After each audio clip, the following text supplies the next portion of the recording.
Indian cricket team में विराट कोहली, महेंद्र सिंह धोनी, हार्दिक पांड्या, रोहित शर्मा, ऐसे ऐसे बहुत बड़े बड़े दिग्गज खिलाड़ी हैं।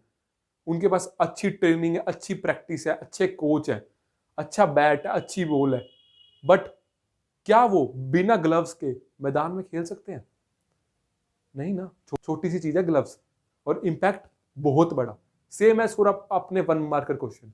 Hello friends, this is Harshit Luthra, और आज के वीडियो में हम बात करेंगे कि क्यों वन मार्कर क्वेश्चन बहुत ज्यादा इंपॉर्टेंट होते हैं, कैसे आप उनमें आसानी से मैक्सिमम मार्क्स, जितने मैक्सिमम आप स्कोर कर सकते हो कैसे कर सकते हो, और साथ ही साथ जो मैंने अपने टाइम में गलतियां करी या मेरे दोस्तों ने करी या आपके दोस्त कर रहे हैं या आपके सीनियर्स कर रहे थे, वो आप ना करो। ठीक है, so without wasting so much time हम ये वीडियो शुरू करते हैं। तो पहले बात कर लेते हैं यार कि वन मार्कर क्वेश्चन इंपॉर्टेंट क्यों है।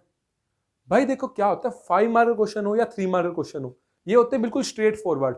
अगर इसमें आपका नंबर कट जाए, मान लो छोटी मोटी गलती आपने कर दी, आपका नंबर कट जाए, तो आपके हार्डली टू हार्डली 2 नंबर कटेंगे, 2.5 नंबर कटेंगे, 3 कट जाएंगे, 2 तो मिलेंगे। बट अगर आपका 1 मार्कर क्वेश्चन गलत हो गया ना, 1 मार्कर क्वेश्चन गलत हो गया, तो आपको मिलेगा 0, 0 नंबर मिलेंगे, 0। बात समझ में आ रही है? वो क्वेश्चन आपको लगेंगे भी tough, 1 marker question. 5 marker question आपको लगेंगे भी इजी, अगर आपने बेसिक ढंग से नहीं पढ़ रखा तो। 5 मार्कर क्वेश्चन वैसे बहुत ज्यादा इजी होते हैं, 1 मार्कर क्वेश्चन भी इजी होते हैं, बट उनके लिए जिन्होंने सब कुछ ढंग से पढ़ रखा है। ठीक है, अच्छा मेरे को एक बात बताओ यार, क्या अब कभी आपको हाथी ने काटा है? नहीं ना। मच्छर ने सभी को काटा होगा। क्यों? छोटी सी चीज है मच्छर, और इंपैक्ट बहुत बड़ा। चेस की गेम में सिपाही का कितना सा रोल होता है? छोटा सा होता है सिपाही, और उनके बिना चेस की गेम जीत नहीं सकते, चाहे छोटे से हैं, पर इंपॉर्टेंस बहुत बड़ी। कोई कितना बड़ा प्लेयर है, इसके बिना जीत नहीं सकता। बात समझ में आ रही है? अच्छा एक और एग्जांपल ले लो, तुम्हारी इंडियन क्रिकेट टीम में विराट कोहली, महेंद्र सिंह धोनी, हार्दिक पांड्या, रोहित शर्मा, ऐसे ऐसे बहुत बड़े बड़े दिग्गज खिलाड़ी हैं। उनके पास अच्छी ट्रेनिंग है, अच्छी प्रैक्टिस है, अच्छे कोच है, अच्छा बैट है, अच्छी बॉल है, बट क्या वो बिना ग्लव्स के मैदान में खेल सकते हैं? छोटी सी चीज है ग्लव्स, और इंपैक्ट बहुत बड़ा। सेम एज फॉर अपने 1 मार्कर क्वेश्चन। छोटे से हैं, बट अगर ये कट गए ना तो इंपैक्ट बहुत ज्यादा बड़ा, बहुत ज्यादा। कैसे यार? एक बात बताओ, तुम्हारे इस साल मैंने देखे जब सैंपल पेपर एनालाइज कर रहे थे हम, तो क्या था यार कि 24 मार्क के 1 मार्कर क्वेश्चन थे, उसमें से तुमने गलती से, तुम्हारे हो ही 10 ठीक, तो तुम्हारे 14 नंबर तो वैसे ही कट गए, तुम्हारा बचा गया पेपर में। यार ये एक ऐसी चीज है 1 मार्कर क्वेश्चन, जो एक टॉपर बच्चे को एक एवरेज स्टूडेंट कर सकती है, एक एवरेज बच्चे को एक टॉपर बना सकती है, तो फेलियर को पास कर बना सकती है, और एक एवरेज बच्चे को टॉपर बना सकती है, सिर्फ यही चीज। क्योंकि तुम्हारे दिमाग में ना ये क्वेश्चन जरूर होगा कि भाई मतलब ये क्यों बता रहा था यार, ये मेरा पर्सपेक्टिव था, ये मेरा एक्सपीरियंस था जो मैंने आपको बताया। अब बात कर लेते हैं कि आप इसमें स्कोर आसानी से कैसे कर सकते हो, मैक्सिमम मार्क्स। तो भाई सबसे पहले हम ना तीनों पर्टिकुलर सब्जेक्ट के बारे में बताएंगे, फिजिक्स, केमिस्ट्री, मैथ, तो आपको ज्यादा आसानी रहेगी। सबसे पहले बात कर लेते हैं फिजिक्स के लिए। तो भाई फिजिक्स में ना यार आपकी बहुत सारी ना डेरिवेशंस, डेफिनेशंस, फॉर्मूले, यूनिट्स और बहुत कुछ ऐसा मिलता है। तो आपको उसमें करना क्या है, जैसे आपके टीचर ने आज पूरी यूनिट खत्म कराई है, तो आप क्या करो, 2 दिन बैठो, उस यूनिट में जितने भी चैप्टर्स बनते हैं, उस चैप्टर छोटे छोटे चंक्स में चैप्टर्स है ना, उसका क्या करना है, आपने वो चैप्टर्स उठाए और उसमें देखा, अच्छा इलेक्ट्रिक पोटेंशियल की ऐसा यूनिट ये होती है, कैपेसिटेंस की ऐसा यूनिट ये होती है, इसका डायमेंशनल फॉर्मूला ये होता है, इलेक्ट्रिक पोटेंशियल की डेफिनेशन ये होती है, और ऐसा बहुत कुछ। ये फॉर्मूला इंपॉर्टेंट है, आपने वो लिख लिया। किस पे लिखना है, एक वो होता है ना A4 साइज शीट, उस पे लिख लो, की पॉइंट्स बना लो। ठीक है, तो आपको जब आप बाद में रिवाइज करोगे ना, आपको एग्जाम से एक दिन पहले भी रिवाइज करोगे तो आपको एक ओवरव्यू मिल जाएगा, अच्छा ये पढ़ना है तो मैं ये कर सकता हूँ। ठीक है, ये आपको ज्यादा से ज्यादा 15 मिनट लगेंगे हर बार इसको रिवाइज करने में, ज्यादा नहीं लगना, 15 मिनट लगने, 15 मिनट। ठीक है, तो आप ऐसे जब सभी चैप्टर बना लोगे ना, 8 चैप्टर या 9 चैप्टर है जो फिजिक्स में, तो होगा क्या, अच्छा तुम्हारे पास ना मुश्किल से हार्डली टू हार्डली 1.5 घंटा लगेगा सभी चैप्टरों को करने में, सभी चैप्टरों को करने में 1.5 घंटा बस, इससे ज्यादा नहीं लगना। कुछ जो तुम्हारी चीजों टीचर ने इंपॉर्टेंट बताया ये कर लो, ये लिख लेना उस चीज पे, ठीक है, क्योंकि पेपर में वही आ सकती है। अब जैसे हर टीचर बताता है कि रिलेशन बिटवीन इलेक्ट्रिक पोटेंशियल और इलेक्ट्रिक फील्ड क्या होता है, E is equal to minus T by D are.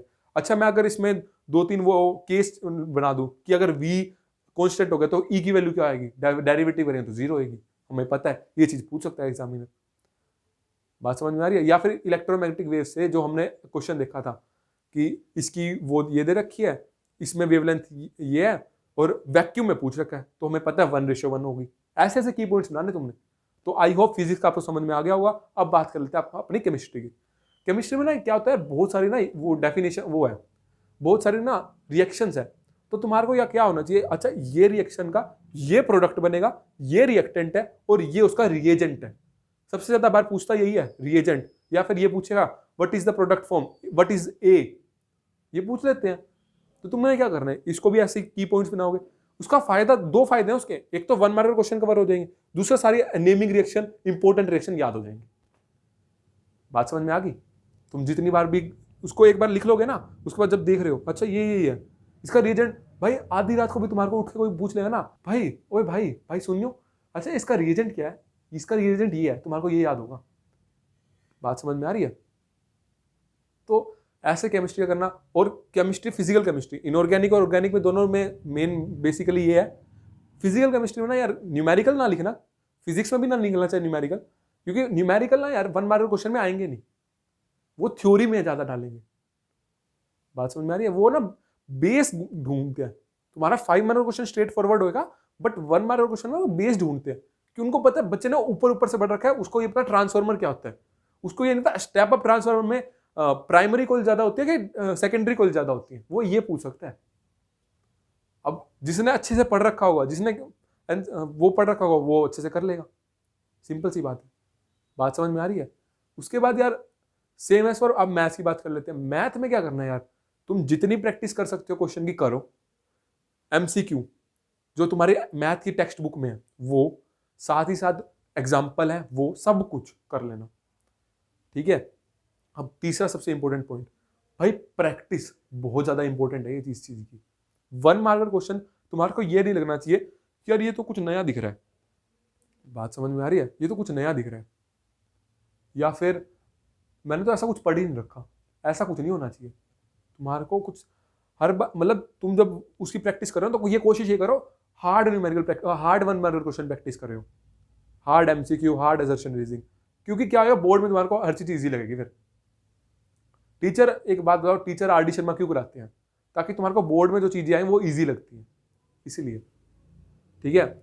और जो लास्ट पॉइंट मैं कहना चाहूंगा वो ये है कि भाई तो सबसे पहली बात, इस पॉइंट को सुनने से पहले कोई भी टीचर बुरा मत मानना, ये ऑफेंड नहीं करना चाहता मैं, कि कोई भी अगर ये बंदा ये कह रहा है या कोई भी टीचर ये कह रहा है कि मेरे नोट्स पढ़ लो बहुत है, तो तुम्हारे को कुछ नहीं करने की जरूरत, एनसीईआरटी नहीं पढ़ना, तो भाई एनसीईआरटी मत छोड़ना मतलब मत छोड़ना।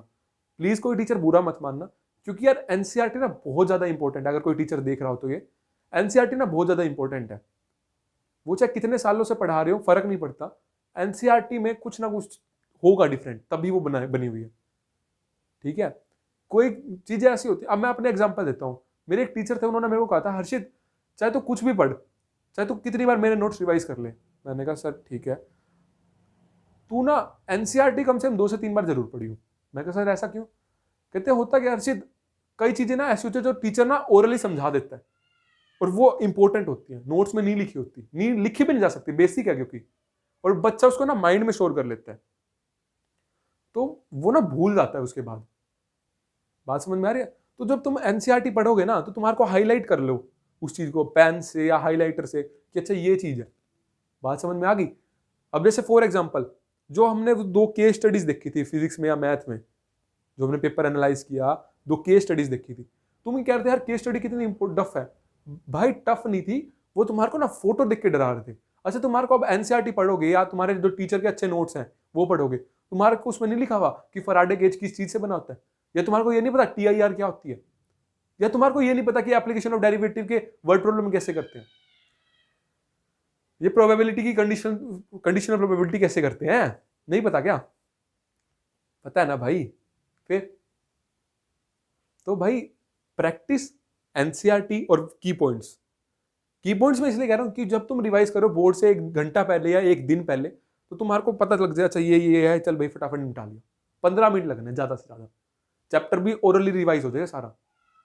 ठीक है, अब जो मेन बात आती है वो ये है कि क्या वो गलतियां जो सब करते हैं।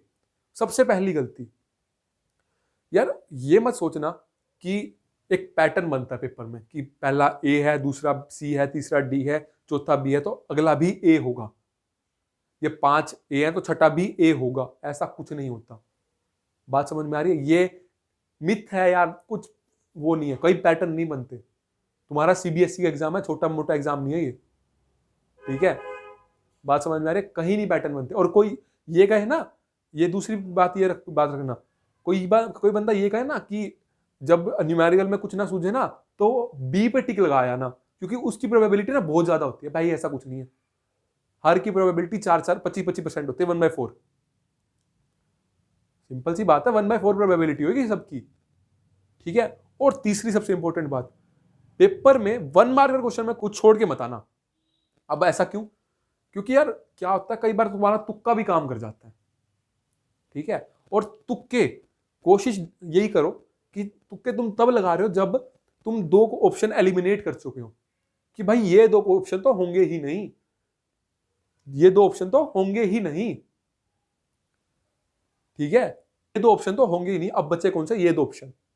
उसमें से तुम एक ऑप्शन बचेगा ना, वो तुम साथ वाले से पूछ के या फिर इधर उधर से पूछ के, या फिर तुम ठीक ही करोगे उसको। 60% ये चांस हो जाता है उस टाइम पे कि तुम ठीक करोगे, तुम्हारे पास 2 ही ऑप्शन बचे हैं, और या तब ये होगा या ये होगा।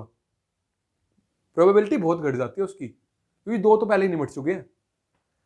अगर तुमने पहले 4 में से तुक्का लगाया तो 75% गलत होएगा, 2 कर लिया तो 25% होएगा। बात समझ में आ रही है? तो यही करना भाई, 50% होएगा, सॉरी यही होएगा फिर, और क्या। सो इसी के साथ चलते हैं। कैसा लगा ये वीडियो बता देना। See you, have a good day.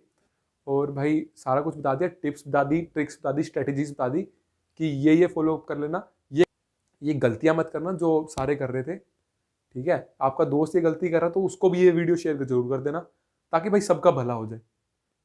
ठीक है, सो इसी के साथ चलते हैं। See you, have a good day. और साथ ही में अगली वीडियो में मिलेंगे हम। Bye bye. तो टेक केयर।